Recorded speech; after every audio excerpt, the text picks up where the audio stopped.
Hello everybody and welcome to today's lesson on perpendicular lines. This lesson will conclude our unit on parallel lines, and today our objective is we will be able to solve problems containing perpendicular lines, and we will also be able to find the distance between a point and a line and between two lines. So let's first review some of our core concepts.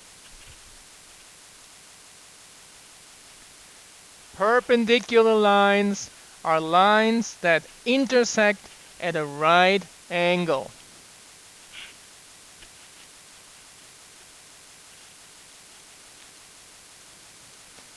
And always remember that right angle means 90 degrees. Right? These lines intersect at a right angle, an angle of 90 degrees. So if I were to draw this, let's look at these lines. They intersect at the angle they form, and that's actually on both sides, is a right angle. The distance from a point to a line is the same as the length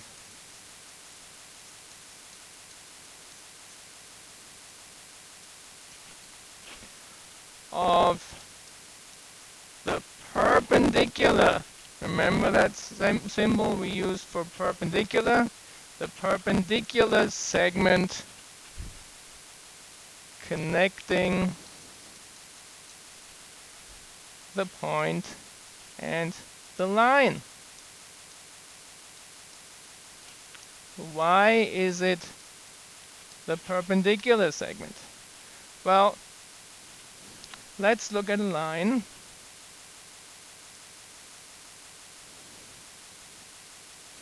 And we have a point here, and we want to know how far is that point from the line. I'm actually going to make that point in blue. Now, when we want to see the distance of the point from the line, I mean, we wouldn't draw a line like that. That is obviously further away, right? Or we could even go further than that.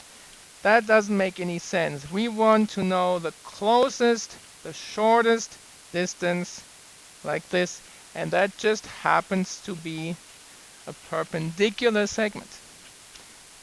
The segment that connects a point and a line, the shortest way, is always a perpendicular segment. And that's why perpendicular is such an important concept, and we're going to look into it in this unit. Before we look at some of our examples, I would like you guys to stop the video for a second and write an example of when you would see or use perpendicular lines outside of the classroom. When in your day-to-day life are you confronted with situations involving perpendicular lines? For example, think about you are at a certain point and you want to go, walk, or whatever to another object, which is a line, maybe a street, maybe a river, or whatever other situation you can think of where perpendicular lines come in handy in your day-to-day life. Stop the video for a second, write that down in your left margin, and then we'll continue. All right, let's look at some examples. First, find the distance between the point and the line. So again, let's remember we talk about a perpendicular segment, and when we talk about perpendicular, we also need to remember what do we know about the slopes of lines that are perpendicular. The slopes of lines that are perpendicular are opposite reciprocals.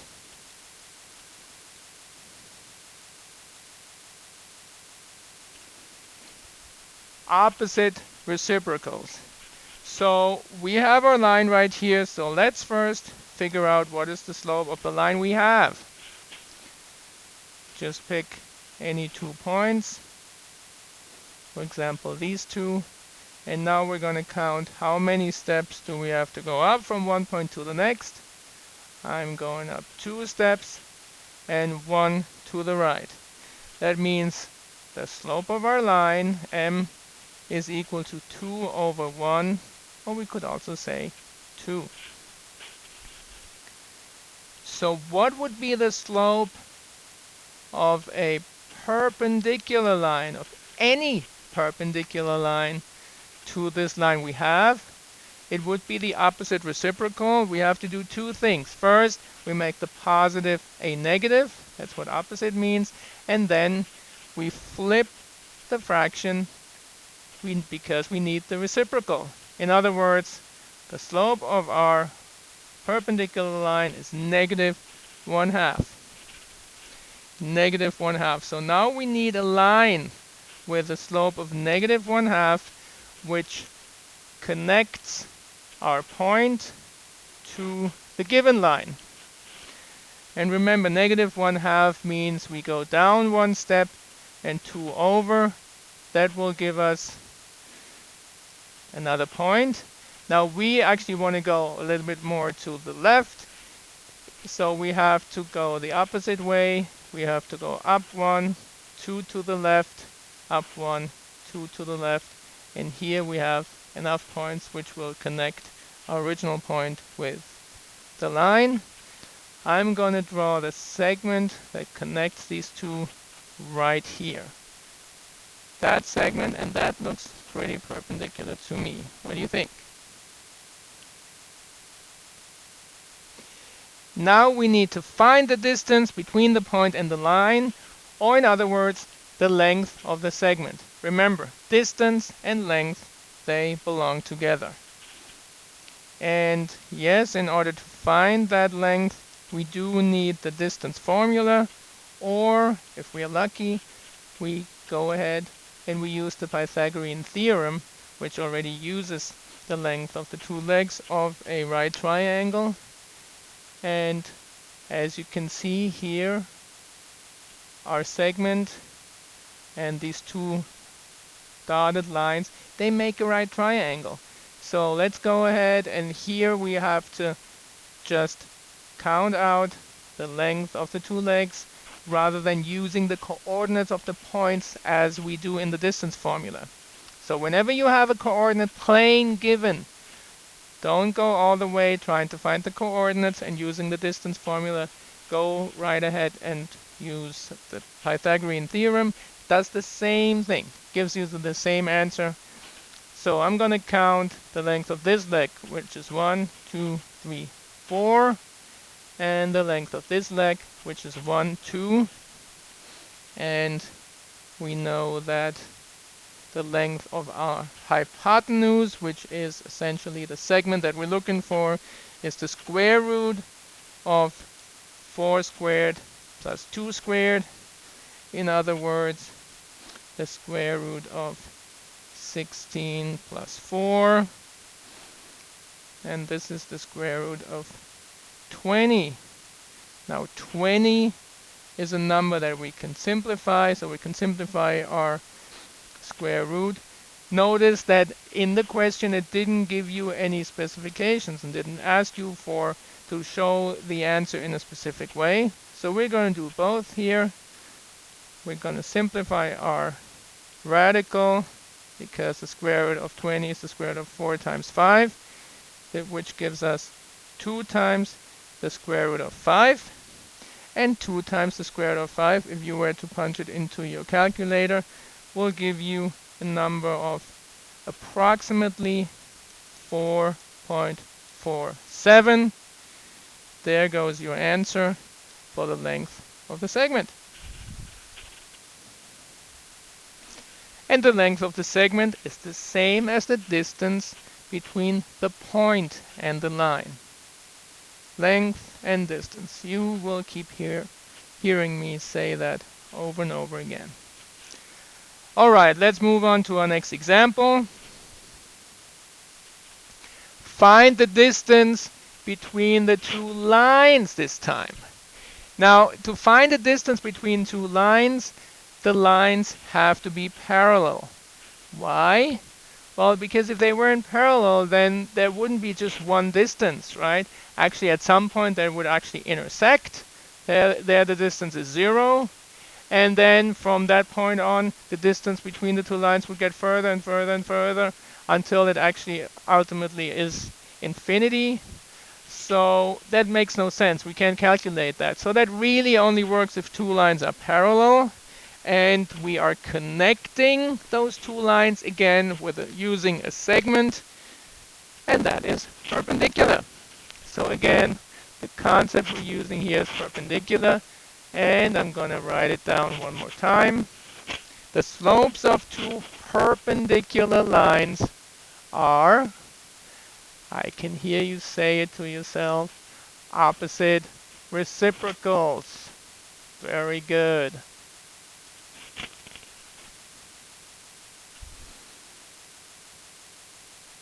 So first we need to find the slope of our given line, or actually of both our given lines. So let's go ahead and do that. I'm going to pick 2 points that are on the grid line. Remember, it's always easier to use points that are on the grid line. And what do I have to do? I go down 1, that's -1, and 3 over to the right. So the slope of this line is -1/3. And just for the fun of it, let's also find the slope of that other line. I'm going to use these 2 points. They work well for me. Going down 1 over 3 to the right. And guess what? Same slope. And the same slope means these two lines are parallel. And that's exactly what we said, right? Okay, but now I need to find the distance between those two lines. And again, distance is going to be the shortest distance. We said it's got to be a perpendicular segment connecting these two. So in order to find a nice point where we can start our perpendicular segment, I'm going to use a point, again, on the grid line, on one of those two lines.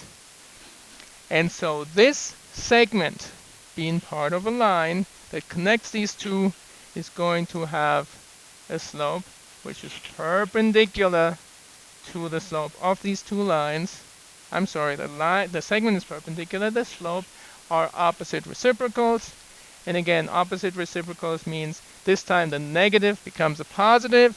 The 1/3 becomes a 3 over 1. In other words, 3.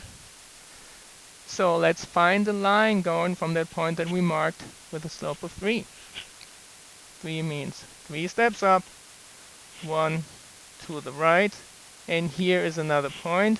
But remember, again, we want to go more towards the other line. So let's go down 3, 1 to the left. And here we have a point that is on the other line.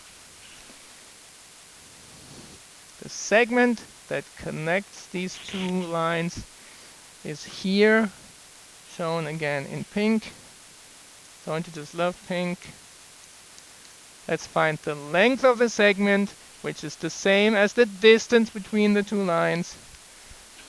And again, using the Pythagorean theorem is always the good choice when we have points and lines given in a coordinate plane and not just the coordinates given to us in a problem. Just go ahead and again count out the 2 legs. 1, 2, 3. And the other leg has a length of 1. And the length of our hypotenuse, which is the segment that we're looking for, is the square root of that. The square root of 3 squared plus 1 squared is the square root of 9 plus 1. The square root of 10. Can we do anything to our 10? Split it up into factors that make us simplify the radical? No, we actually can't do that. So we're not going to use the equal sign. We're going to use this symbol to indicate that if we punch that number into the calculator, we get an approximation, and the approximation is 3.16. And there's your answer, the length of the segment, which is the same as the distance between the two lines. All right, guys, well done.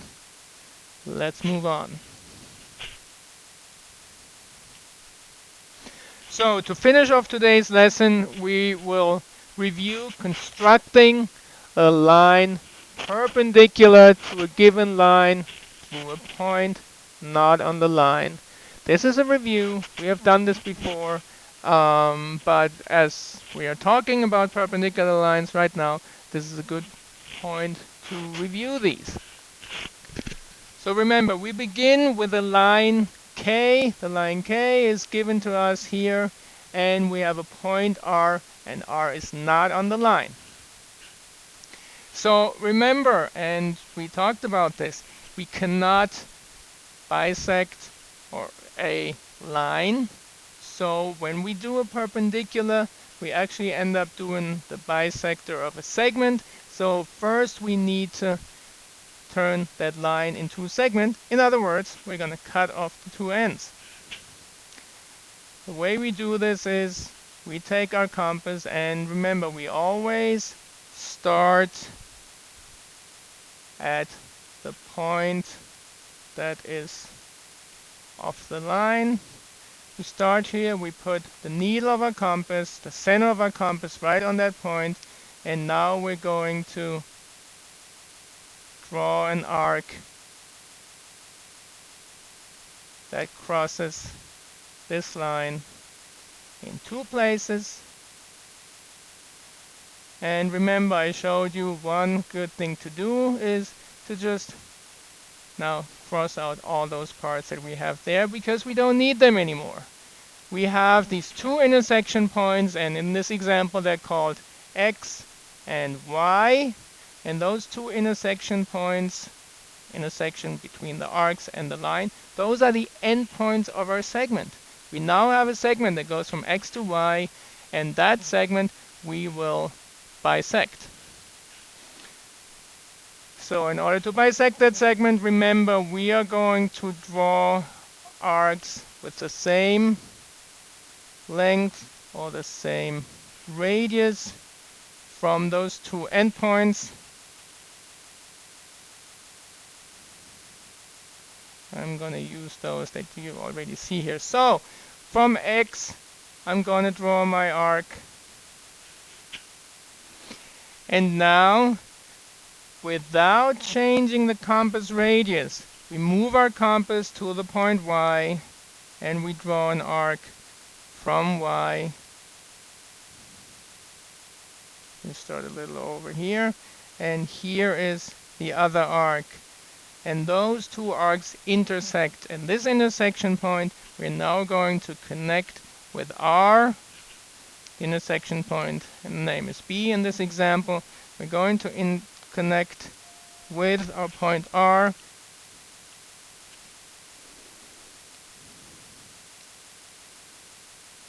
Using my straight edge, I will now connect these 2 points, and there is our perpendicular to the line K. All right, again, as I said, this is just a review. We've done this, and remember, when we talked about constructing perpendiculars, what we really do is we construct the bisector of a segment.